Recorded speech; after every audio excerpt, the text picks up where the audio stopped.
سورہ توبہ کی آیت نمبر 118، جس میں تھا نا کہ زمین وسعت کے باوجود تنگ ہو گئی اور ان کا دم گھٹنے والا تھا. میرا دم گھٹ رہا تھا، زمین اپنی تمام وسعتوں کے باوجود میرے لیے تنگ ہوتی جا رہی تھی. میں نے ایک پکارنے والے کی پکار سنی. اب میرے بھائیوں وہ حدیث میں آپ کو ورڈ بائی ورڈ پڑھ کے سناتا ہوں جو بخاری اور مسلم دونوں میں موجود ہے. سورہ التوبہ کی آیت نمبر 118 کے کانٹیکسٹ میں کعب بن مالک کی توبہ کا بیان، یہ صحیح بخاری میں باقاعدہ امام بخاری نے باب باندھا ہے، اور اس حدیث کا انٹرنیشنل نمبر ہے 4418، اور یہ حدیث مسلم میں بھی ہے 7016. ورڈ بائی ورڈ میں یہ حدیث بیان کروں گا کیونکہ اس کی رکت اسی میں ہے کہ میں اسے لفظ با لفظ بیان کروں. آپ اس تکلیف کا احساس کریں جس سے کعب بن مالک گزرے اور پھر الٹیمیٹلی ان کی توبہ قبول ہوئی، اور ایسی توبہ قبول ہوئی کہ قیامت تک قرآن میں ان کی توبہ کا ذکر ہے کہ اللہ نے قبول کی، اور اس کی وجہ سے اس سورت کا نام سورہ توبہ ہے. جب وہ غزوہ تبوک سے پیچھے رہ گئے، یہ ان کا بیٹا ہے عبداللہ، وہ اس حدیث کو بیان کرتا ہے. امام بخاری نے چند واسطوں سے ان کے بیٹے سے یہ حدیث لی ہے. وہ عبداللہ اور اس بیٹے کا ذکر امام بخاری نے کیا کہ جب کعب رضی اللہ تعالیٰ عنہ نابینا ہو گئے تو ان کے بیٹوں میں سے عبداللہ ہی تھا جو ان کو راستے میں پکڑ کر چلایا کرتا تھا، مسجد تک لے جاتا تھا. وہ عبداللہ بیان کرتا ہے کہ میں نے اپنے والد کعب بن مالک سے ان کے غزوہ تبوک میں شریک نہ ہو سکنے کا واقعہ سنا، تو انہوں نے بتایا کہ غزوہ تبوک کے سوا اور کسی غزوہ میں ایسا نہیں ہوا تھا کہ میں رسول اللہ کے ساتھ شریک نہ ہوا ہوں. البتہ غزوہ بدر میں بھی میں شریک نہ ہو سکا، لیکن جو لوگ غزوہ بدر میں شریک نہیں ہو سکے ان کے متعلق آپ صلی اللہ علیہ وآلہ وسلم نے کسی قسم کی ناراضگی کا اظہار نہیں فرمایا تھا، کیونکہ وہ آپشنل تھا. وہ اب ذکر بھی آ رہا ہے کیونکہ آپ صلی اللہ علیہ وآلہ وسلم اس موقع پر صرف قریش کے قافلے کی تلاش میں نکلے تھے، لیکن راستے میں اللہ تعالیٰ کے حکم سے کسی پہلی تیاری کے باوجود اللہ تعالیٰ نے ان کو دشمنوں کے ساتھ ٹکروا دیا. وہ موزانہ طور پہ ہوا تھا کیونکہ وہ بدر کے لیے نکلے، ورنہ تو یہ بھی ساتھ شامل ہوتے. میں لیلہ عقبہ میں رسول اللہ کی خدمت میں حاضر ہوا تھا، یعنی وہ مدینہ کے لیے جو ہجرت کے لیے جن چند ساتھیوں نے انصار مدینہ نے راہ ہموار کی تھی ان میں یہ شامل تھے، جو نبی الاسلام کی زندگی کا ایک ٹرننگ پوائنٹ تھا، ایک الٹرنیٹو بیس مل گیا. تو کہتے ہیں میں اس رات موجود تھا. یہ وہی رات ہے جس میں ہم نے مکہ میں اسلام کے لیے عہد کیا تھا، اور مجھے تو یہ غزوہ بدر سے بھی زیادہ عزیز ہے. اوئے خائے خائے. اگرچہ بدر کا لوگوں کی زبانوں پر چرچا زیادہ ہے، میرا واقعہ یہ ہے کہ میں اپنی زندگی میں کبھی اتنا قوی اور اتنا صاحب مال نہیں ہوا تھا جتنا غزوہ تبوک کے موقع پر، جبکہ میں آپ صلی اللہ علیہ وآلہ وسلم کے ساتھ تبوک کے غزوے میں شریک نہ ہو سکا. خدا کی قسم اس سے پہلے کبھی میرے پاس 2 اونٹ بھی جمع نہیں ہوئے تھے، لیکن اس موقع پر میرے پاس 2 اونٹ تھے.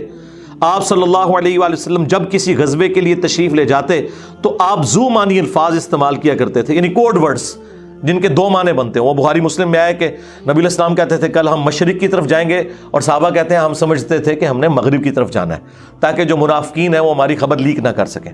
لیکن غزوہ تبوک وہ موقع تھا کہ گرمی بڑی سخت تھی، سفر بہت لمبا تھا، ریگستانی سفر تھا، اور دشمن کی فوج بھی کثرت سے تھی. رومن امپائر 700 کلومیٹر ریگستانی سفر، تمام مشکلات سامنے تھیں. اس لیے آپ صلی اللہ علیہ وآلہ وسلم نے مسلمانوں سے اس غزوے کے متعلق بہت تفصیل کے ساتھ بتا دیا تھا. یعنی یہ ظاہر ایک مشکل وقت تھا تو حضور نے کھول کے بیان کیا کہ بھائی ادھر ہی جا رہے ہیں. یعنی مطلب یہ ہے کہ جو یہ نعرے لگاتا ہے نا کہ غلامی رسول میں موت بھی قبول ہے اور ٹکٹ کٹا لے اپنا، تاکہ اس کے مطابق پوری طرح تیاری کر لیں. چنانچہ آپ صلی اللہ علیہ وآلہ وسلم نے اس کی سمت بھی نشاندہی کر دی جدھر سے آپ کے جانے کا ارادہ تھا. مسلمان بھی آپ علیہ السلام کے ساتھ بہت زیادہ تھے، اتنے کہ کسی رجسٹر میں سب کے ناموں کا لکھنا بہت مشکل تھا. کعب کہتے ہیں کہ کوئی بھی شخص اگر اس غزوے میں شریک نہ ہونا چاہتا تو وہ خیال کر سکتا تھا کہ اس کی غیر حاضری کا کسی کو پتہ نہیں چلے گا سوائے اس کے کہ اس کے متعلق وہی نازل ہو. تو حضرت کعب کا کیا عقیدہ تھا کہ نبی علیہ السلام ان کے صحابہ کے پاس علم غیب نہیں تھا جب تک کہ اللہ تعالیٰ وحی کے ذریعے نہ بتا دے. تو باب شاہی کوئی نہیں، ہاں ایسے میں بولا کہ نہ بولا، میرے نبی سا ہے ہی کوئی نہیں، تیرے باب شاہی کوئی نہیں. اور یہ عقیدہ صحابہ کا کہ علم غیب یہ ہے کہ اللہ بتائے. آپ صلی اللہ علیہ وآلہ وسلم جب اس غزوے کے لیے تشریف لے جا رہے تھے تو پھل پکنے کا زمانہ تھا اور سایہ میں بیٹھ کر لوگ آرام کرتے تھے. اچھا دیکھیں اللہ کی آزمائش کہ پھل پک کے تیار ہو جائے تو آپ نے ٹائملی اتارنا ہے. اگر آپ نے نہیں اتارا تو وہ تو آپ کی پورے سال کی اکانومی اس سے وابستہ ہے. اللہ نے عین اس ٹائم پہ آزما لیا کہ ٹھیک ہے اب تم نبی کے ساتھ جاؤ. اب بعد میں بھی بھوک نظر آ رہی ہے. کہتے ہیں لوگ بیٹھ کے نہ چوراہوں پہ یہی باتیں کرتے تھے. آپ صلی اللہ علیہ وآلہ وسلم بھی تیاریوں میں مصروف تھے اور آپ کے ساتھ مسلمان بھی. لیکن میں روزانہ سوچا کرتا تھا کہ کل سے میں بھی تیاری کروں گا. وہی جو آج کہتے ہیں جی کل تو انشاءاللہ داڑھی بھی رکھ لینی ہے, بس میرے بچیوں کے ہاتھ پیلے ہو جائیں تو میں تو مسجد میں ہی بیٹھا رہوں گا. یہ وہی چیز ہے, یہ ہر انسان پہ اسے طول عمل کہتے ہیں, لمبی امیدیں لگانا. میں روزانہ اسے ٹالتا رہا. مجھے اس کا یقین تھا کہ میں تیاری کر لوں گا, مجھے آسانیاں میسر تھی. یوں ہی وقت گزرتا رہا اور آخر لوگوں نے اپنی تیاریاں بھی مکمل کر لی اور آپ صلی اللہ علیہ وآلہ وسلم مسلمانوں کو ساتھ لے کر روانہ بھی ہو گئے. اس وقت تک میں نے کوئی تیاری نہیں کی تھی. اس موقع پر میں نے اپنے دل کو یہی سمجھایا کل یا پرسوں تک تیاری کر لوں گا, پھر لشکر سے تیزی سے جا کر مل جاؤں گا. کوچ کے بعد دوسرے دن بھی میں نے تیاری کے لیے سوچا لیکن کچھ نہ ہو سکی. پھر تیسرے دن سوچا اور اس دن بھی کوئی تیاری نہ ہو سکی. اور یوں وقت گزرتا گیا اور اسلامی لشکر بہت آگے بڑھ گیا. غزوہ میں میرے شرکت کے لیے بات اب دور کی بات ہو گئی اور میں یہی ارادہ کرتا رہا کہ یہاں سے چل کر اب ان تک نہیں پہنچ سکوں گا. تھیندے تھیندے تھی گیا. کاش میں نے ایسا کر لیا ہوتا لیکن یہ میرے نصیب میں نہیں تھا. اچھا, جرم ہو جانے کے بعد آپ یہ کہہ سکتے ہیں میری تقدیر میں یہ لکھا تھا, پہلے نہیں. ہاں وہ تو پھر اللہ پہ آپ بہتان مان دیں گے نا کہ میں نماز اس لیے نہیں پڑھ رہا کہ اللہ نے میرا مقدر کیا ہے کہ میں اگلی نماز نہ پڑھوں نہ. ہاں بعد میں آپ کہہ سکتے ہیں کہ میری تقدیر میں لکھا تھا کہ میں اتنا بدبخت ہوں کہ میں نماز چھوڑوں گا, اور وہ چھوڑوں گا اپنی مرضی سے. اللہ نے تو اپنے علم سے فورسی کیا ہے. آپ صلی اللہ علیہ وآلہ وسلم کے تشریف لے جانے کے بعد جب میں باہر نکلتا تو مجھے بڑا دکھ ہوتا, کیونکہ یا تو وہ لوگ نظر آتے تھے جن کے چہروں سے نفاق ٹپکتا تھا. ہاں اب پیچھے رہنے والے تو وہ تھے جو ہے ہی منافقین تھے شکلوں سے, ٹھیک ہے, یا پھر وہ لوگ تھے جنہیں اللہ نے معذور اور ضعیف قرار دے کر معاف کر دیا تھا. وہ سورہ توبہ میں 92 نمبر آیت میں گزرا ہے نا کہ وہ لوگ پھر رسول اللہ سے اس حال میں واپس ہوتے ہیں کہ ان کی آنکھیں آنسوؤں سے تر ہوتی ہیں کہ نہ حضور انہیں کوئی سواری دے سکتے ہیں, غریب لوگ ہیں. اور وہ لوگ بھی جو مریض ہیں ان کو اللہ تعالیٰ نے اس حوالے سے چھٹکارا دے دیا. آپ صلی اللہ علیہ وآلہ وسلم نے میرے بارے میں کسی سے کچھ نہیں پوچھا, لیکن جب آپ تبوک پر پہنچے تو وہیں ایک مجلس میں آپ نے دریافت کیا کہ کعب نے کیا کیا. آپ نظروں میں تو تھا نا جی, خاص بندے جو ہوتے ہیں وہ نظروں میں تو ہوتے ہیں. یعنی یہ تو ایکسپیکٹ ہی نہیں نہ کیا جا سکتا کہ مین ٹیم ممبر پیچھے رہ جائے. تو اس سے اندازہ لگائے کہ حضرت کعب بن مالک کو چھوٹے بندے نہیں تھے. بنو سلمہ کے ایک صاحب نے کہا یا رسول اللہ اس کے غرور نے اسے آنے نہیں دیا. اس پر حضرت معاذ ابن جبل بولے تم نے بری بات کہی. یا رسول اللہ خدا کی قسم ہمیں ان کے متعلق خیر کے سوا اور کچھ معلوم نہیں. تو نبی علیہ السلام نے اس کے جواب میں کچھ نہیں فرمایا. دیکھیں انہوں نے پوری رپورٹ لی ہے پیچھے سے کہ کیا کچھ ہوتا رہا وہاں. اب حضور نے کوئی ورڈنگ دی, ظاہر ہے نبی علیہ السلام کو بھی غصہ تھا. کعب بن مالک رضی اللہ تعالیٰ عنہ نے بیان کیا کہ جب مجھے معلوم ہوا کہ نبی علیہ السلام واپس تشریف لا رہے ہیں تو اب مجھ پر فکر سوار ہونے لگی اور میرا ذہن کوئی ایسا جھوٹا بہانہ تلاش کرنے لگا جس سے میں کل حضرت کی ناراضگی سے بچ سکوں. دیکھیں وہ بھی عام انسان تھے, اتنے اولو العزم صحابہ, لیکن ظاہر نفس تو ہر بندے کے ساتھ لگا ہے. وہ بھی سوچ رہے ہیں کہ یار چلو میں بہانہ کر لوں گا, کوئی مجبوری تھی. اوئے ہوئے ہوئے ہوئے. اپنے گھر کے ہر عقل مند آدمی سے اس کے متعلق میں نے مشورہ بھی کی, لیکن جب مجھے معلوم ہوا کہ نبی علیہ السلام مدینے سے بالکل قریب آ چکے ہیں تو غلط خیالات میرے ذہن سے بالکل نکل گئے اور مجھے یقین ہو گیا کہ اس معاملے میں جھوٹ بول کر اپنے آپ کو کسی طرح محفوظ نہیں کر سکتا. چنانچہ میں نے سچی بات کہنے کا پختہ ارادہ کر لیا.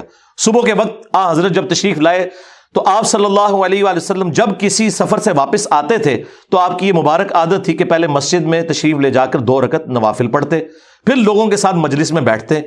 جب آپ اس عمل سے فارغ ہو چکے تو آپ کی خدمت میں لوگ آنے لگے جو غزوہ میں شریک نہیں ہوئے تھے اور قسم کھا کھا کر اپنے عذر بیان کرنے لگے, اور ایسے لوگوں کی تعداد 80 کے قریب تھی. یعنی 80 لوگ ایسے تھے جو جھوٹے بہانے لگا رہے تھے. آپ صلی اللہ علیہ وآلہ وسلم نے ان کے ظاہر کو قبول فرما لیا اور ان سے دوبارہ سے عہد بھی لے لیا, ان کے لیے دعائے مغفرت بھی کی. دیکھو جی آپ لوگ تو کہتے ہیں کوئی بزرگ دعا کر دے، حضور نے بھی دعائیں مغفرت کر دی ہے لیکن اللہ نے کراس پھیر دیا ہے. ہاں یہ ذہن میں رکھیں. آپ نے بہانہ بھی قبول کر لیا، دوبارہ سے بیعت بھی کر لی، چلو تجدید عہد بھی ہو گیا جی، اگر بیعت ٹوٹ گئی تو دوبارہ ہو گئی، اور دعا بھی کر دی اور ان کے باطن کو اللہ کے سپرد کر دیا. کیا بات ہے جی، یہ میرے نبی کا ہی جگر ہے جی. شکلوں سے بھی پہچان لیا ہے، صحابہ اگر پہچان ہے کا باطن کا معاملہ اللہ جانے، اس کے بندے جانے. اس کے بعد میں حاضر ہوا، میں نے سلام کیا تو آپ علیہ السلام مسکرائے. آپ کی مسکراہٹ میں ناراضگی تھی. آپ نے فرمایا آؤ. میں چند قدم چل کر آپ کے سامنے بیٹھ گیا. آپ نے مجھ سے دریافت کیا کہ تم غزوہ میں کیوں شریک نہیں ہوئے، کیا تم نے کوئی سواری نہیں خریدی تھی؟ میں نے عرض کیا میرے پاس سواری موجود تھی، اللہ کی قسم اگر میں آپ کے سوا کسی دنیا دار شخص کے سامنے آج بیٹھا ہوتا تو کوئی نہ کوئی بہانہ کر لیتا اور اس کی ناراضگی سے بچ جاتا. مجھے خوبصورتی کے ساتھ گفتگو کا سلیقہ بھی معلوم ہے، لیکن اللہ کی قسم مجھے یقین ہے کہ اگر آج میں آپ کے سامنے کوئی جھوٹا بہانہ کر بھی دوں اور آپ راضی بھی ہو جائیں تو بہت جلد اللہ تعالیٰ آپ کو مجھ سے ناراض کر دے گا، کیونکہ میں بظاہر تو بہانہ کروں گا لیکن اللہ تو وہی کے ذریعے آپ کو بتا دے گا یہ جھوٹ بول رہا ہے. اس کی بجائے اگر میں آپ سے سچی بات کروں تو یقیناً آپ کو میری طرف سے ناراضگی تو ہوگی، لیکن اللہ سے مجھے امید ہے کہ وہ مجھے معاف کر دے گا. خدا کی قسم مجھے کوئی عذر نہیں تھا. اللہ کی قسم اس وقت سے پہلے میں کبھی اتنا آسودہ حال نہیں تھا اور پھر بھی میں آپ کے ساتھ شریک نہ ہو سکا. نبی علیہ السلام نے فرمایا کہ اس نے سچی بات بتا دی، اچھا اب جاؤ یہاں تک کہ اللہ تمہارے بارے میں خود ہی کوئی فیصلہ کرے. میں اٹھ گیا اور میرے پیچھے بنو سلمہ کے کچھ لوگ بھی دوڑے آئے اور مجھ سے کہنے لگے اللہ کی قسم ہمیں تمہارے متعلق یہ معلوم نہیں تھا کہ اس سے پہلے تم نے کوئی گناہ کیا ہو، تم نے تو بڑی غلطی کی. آپ علیہ السلام کے سامنے ویسے ہی کوئی بہانہ کر دیتے جیسا کہ دوسرے لوگوں نے کیا، تمہارے گناہ کے لیے نبی علیہ السلام کا استغفار ہی کافی ہو جاتا، وہی جو کچھ بھی ہیں تیرے محبوب کی امت سے ہیں. لیکن سرکار یہ کعب بن مالک تھے، ان کو پتا تھا، اور مشورہ دینے والے بھی صاحب ہیں. دیکھو کیا مشورہ دے رہے ہیں کہ کو بہانہ کر لینا سی، حضور نے دعا کرنی سی. مینٹالٹی اس زمانے میں بھی اس طرح ہی تھی. یہ نہ سمجھیں آج کے لوگ ہی کہتے ہیں، اس زمانے میں بھی ڈھیلے مسلمان تو تھے، تو حضور نے تیرے لیے دعا کر دینی تھی، تو نے تو یہ کام. اللہ کی قسم ان لوگوں نے مجھے اتنی ملامت کی کہ مجھے خیال آیا کہ واپس جا کر کوئی جھوٹا بہانہ کر ہی آؤں. اندازہ کرو ایڈا انہوں نے جناب انہوں نے کیتا کہ چلو ٹھیک ہے میں جا کے بہانہ کر لوں. پھر میں نے ان سے پوچھا کیا میرے علاوہ کسی اور نے بھی کوئی ایسا عذر بیان کیا ہے؟ تو انہوں نے بتایا کہ ہاں 2 حضرات اور ہیں جنہوں نے معذرت کی جس طرح تم نے کی، اور انہیں بھی وہی جواب ملا جو تمہیں ملا. میں نے پوچھا وہ کون ہے؟ تو انہوں نے بتایا کہ مرارہ بن ربیع اور ہلال بن امیہ رضی اللہ عنہما. ان 2 ایسے صحابہ کا نام انہوں نے لے دیا جو صالح تھے اور اصحاب بدر بھی تھے. ان کا طرز عمل میرے لیے نمونہ بن گیا. انہوں نے کہا اگر یہ 2 بدری صحابی بھی ان کے ساتھ بھی یہی کچھ ہوا ہے نا تو میں اچھے لوگوں کی فہرست میں اب شامل ہو جاؤں، میں اب پکا رہوں. ان کا طرز عمل میرے لیے نمونہ بن گیا. چنانچہ انہوں نے جب ان بزرگوں کا نام لیا تو میں اپنے گھر چلا آیا. آپ علیہ السلام نے لوگوں کو ہم سے بات چیت کرنے سے ممانعت کر دی. لو جی سوشل بائیکاٹ ہو گیا. اللہ اکبر. بہت سے لوگ جو غزوے میں شریک نہیں ہوئے تھے ان میں سے صرف ہم 3 تھے. لوگ ہم سے الگ رہنے لگے اور سب لوگ بدل گئے. ایسا نظر آتا تھا کہ ہم سے ساری دنیا بدل گئی ہے، ہمارا اس سے کوئی واسطہ ہی نہیں. 50 دن تک ہم اسی حال میں رہے. میرے 2 ساتھیوں نے تو اپنے گھروں سے نکلنا ہی چھوڑ دیا، ہر وقت روتے رہتے تھے، لیکن میرے اندر ہمت تھی. میں باہر نکلتا تھا، مسلمانوں کے ساتھ نماز میں بھی شریک ہوتا تھا اور بازاروں میں بھی گھومتا تھا، لیکن کوئی شخص مجھ سے بولتا نہیں تھا. میں نبی علیہ السلام کی خدمت میں بھی حاضر ہوتا، آپ کو سلام بھی کرتا. جب آپ نماز کے بعد مجلس میں بیٹھتے تو میں اس کی جستجو میں لگا رہتا کہ دیکھوں سلام کا جواب دیتے ہیں یا نہیں، اور میری نظر حضور کے ہونٹوں کی طرف ہوتی کہ جواب میں ہلے یا نہیں. کنکھیوں سے دیکھتے رہتے آپ حضور جواب بھی نہیں دے رہے. پھر میں کوشش کرتا کہ آپ کے قریب ہی نماز پڑھوں اور میں آپ کو کنکھیوں سے دیکھتا رہتا ایسے کر کے. جب میں اپنی نماز میں مشغول ہو جاتا تو رسول اللہ میری طرف دیکھتے، لیکن جو ہی میں آپ کی طرف دیکھتا تو آپ رخ انور پھیر لیتے. ظاہر ہے حضور کو بھی تو محبت تھی اپنے صحاب کے ساتھ. حضور دیکھتے تھے، وہ جب یعنی اپنی ناراضگی کا اظہار وہ اگر نماز میں بھی حضور کی طرف دیکھ رہے ہیں تو حضور چہرہ انور پھیر لیتے. تو میں ایک دن ابو قتادہ کے باغ کی دیوار پر چڑھ گیا، وہ میرے چچا زاد بھائی تھے اور مجھے ان سے بہت گہرا تعلق تھا. میں نے انہیں سلام کیا، لیکن اللہ کی قسم انہوں نے بھی میرے سلام کا جواب نہیں دیا. میں نے کہا ابو قتادہ تمہیں اللہ کی قسم کیا تم نہیں جانتے کہ اللہ اور اس کا رسول سے مجھے کتنی محبت ہے؟ انہوں نے کوئی جواب نہیں دیا. میں نے دوبارہ ان سے یہی سوال کیا، اللہ کی قسم دے کر پوچھا، لیکن وہ پھر بھی خاموش رہے. میں نے پھر اللہ کا واسطہ دے کر ان سے سوال کیا. اس مرتبہ انہوں نے صرف اتنا کہا، اللہ اور اس کا رسول زیادہ بہتر جانتے ہیں. دیکھیں جی اس بات کا جواب انہوں نے کہا بھائی اللہ کے نبی نے منع کیا ہے، اب بائی کاٹ ہے تیرا. اللہ اکبر. اس پر میرے آنسو پھوٹ پڑے. میں واپس چلا آیا اور دیوار پر چڑھ کر نیچے باہر اترا. پھر وہ بیان کرتے ہیں کہ ایک دن مدینہ کے بازار میں جا رہا تھا کہ شام کا ایک کاشتکار جو کہ غلہ بیچنے مدینہ آیا تھا پوچھ رہا تھا کعب بن مالک کہاں رہتے ہیں. لوگوں نے میری طرف اشارہ کیا، وہ میرے پاس آیا اور غسان جو بادشاہ تھا رومن امپائر کا، اس کا ایک خط مجھے دیا. وہ جو اس کا ایک سمجھ لے چھوٹی چھوٹی جو امپائر کے اندر بنی ہوئی تھی ان میں سے ایک کا وہ گورنر تھا. اس خط میں لکھا تھا کہ مجھے معلوم ہوا ہے کہ تمہارے صاحب یعنی رسول اللہ صلی اللہ علیہ وآلہ وسلم نے تمہارے ساتھ زیادتی کی ہے، نعوذ باللہ. اللہ نے تمہیں کوئی ذلیل ہونے کے لیے پیدا تو نہیں کیا کہ تمہارا حق ضائع کیا جائے. تم ہمارے پاس آ جاؤ، ہم تمہارے ساتھ بہتر سلوک کریں گے. یعنی دشمن کی فوج کے ہیڈ کی طرف سے خط آیا. جب میں نے یہ خط پڑھا تو میں نے کہا کہ ایک اور امتحان آ گیا. اچھا جی سرکار ایک خط کسی اور کو لایا ہو کہ جی اے دیکھ لو یا رسول اللہ منو تے بڑی آفر جے. یہاں لوگ دنیا دار لوگ ہی کرتے ہیں نا جی مجھے فلاں جگہ سے آفر ہو رہی ہے، لیکن جو اہل ایمان ہے وہ تو کہتے ہیں کہ یار میں اس لیول پہ گر گیا ہوں کہ اب کافر بھی مجھے بلا رہے ہیں. انہوں نے یہ رزلٹ نکالا چونکہ مومن تھے نا. میں نے اس خط کو تندور میں جلا دیا. ان 50 دنوں میں سے جب 40 دن گزر گئے تو نبی علیہ السلام کا ایلچی میرے پاس آیا اور اس نے کہا کہ رسول اللہ نے حکم دیا ہے کہ اپنی بیوی کے قریب نہ جاؤ.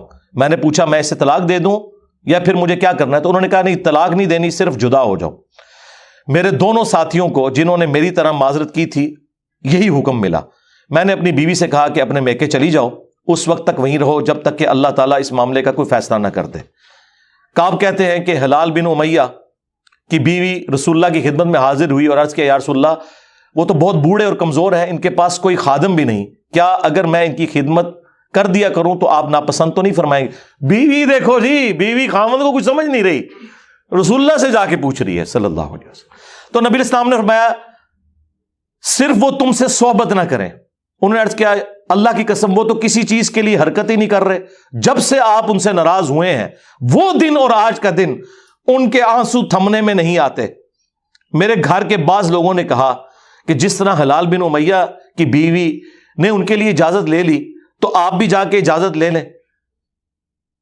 اب دیکھیں لوگ مشورے دے رہے ہیں. میں نے کہا خدا کی قسم میں اس کے لیے رسول اللہ سے اجازت نہیں لوں گا.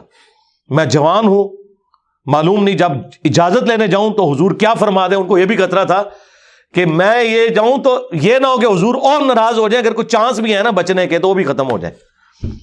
دیکھیں نہیں کتنا گاڈ اورینٹڈ بندہ ہے جی. اللہ اکبر. اس طرح 10 دن اور گزر گئے. جب رسول اللہ صلی اللہ علیہ وآلہ وسلم نے ہمیں بات چیت کرنے کی ممانعت فرمائی تھی اس کو 50 دن پورے ہو گئے. 50ویں رات کی صبح کو جب میں فجر کی نماز پڑھ چکا اور اپنے گھر کی چھت پر بیٹھا ہوا تھا، اس طرح جیسا کہ اللہ تعالیٰ نے ذکر کیا وہ ہم آیت پڑھ چکے ہیں، سورہ توبہ کی آیت نمبر 118، جس میں تھا نا کہ زمین وسعت کے باوجود تنگ ہو گئی اور ان کا دم گھٹنے والا تھا. میرا دم گھٹ رہا تھا، زمین اپنی تمام وسعتوں کے باوجود میرے لیے تنگ ہوتی جا رہی تھی.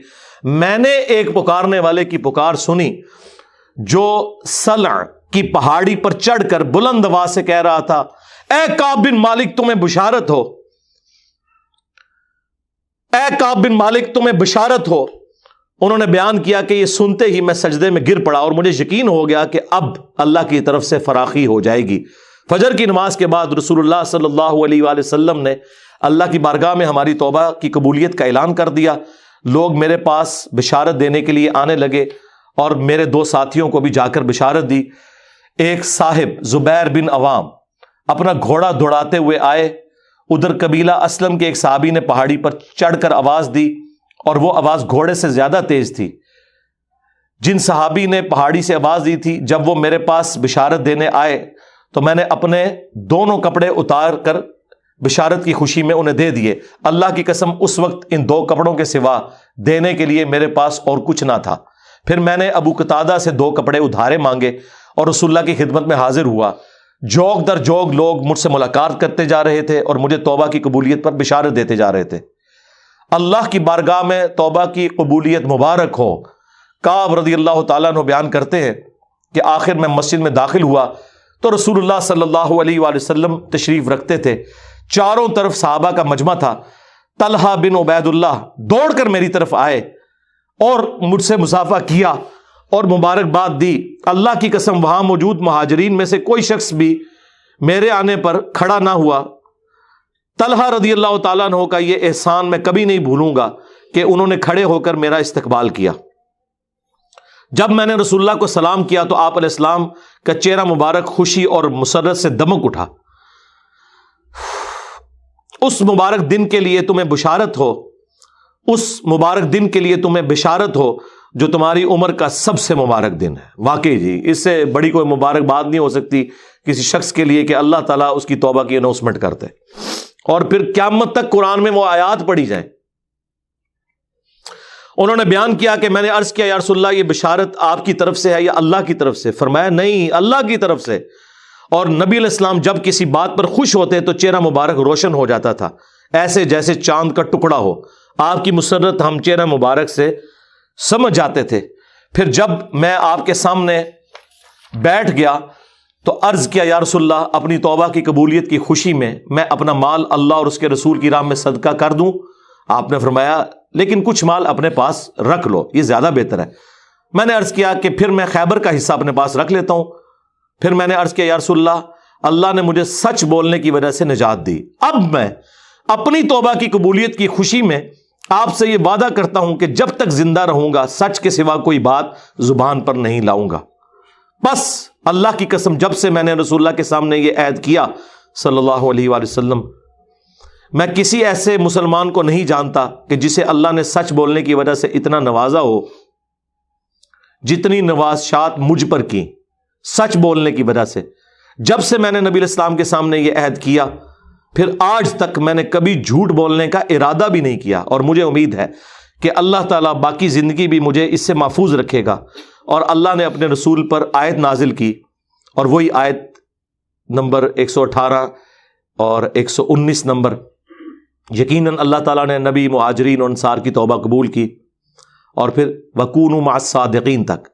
خدا کی قسم اللہ تعالیٰ کی طرف سے اسلام کے لیے ہدایت کے بعد میری نظر میں رسول اللہ کے سامنے سچ بولنے سے بڑھ کر اللہ کا مجھ پر کوئی اور انعام نہیں ہوا کہ میں نے جھوٹ نہیں بولا اور اس طرح اپنے آپ کو ہلاکت سے بچا لیا۔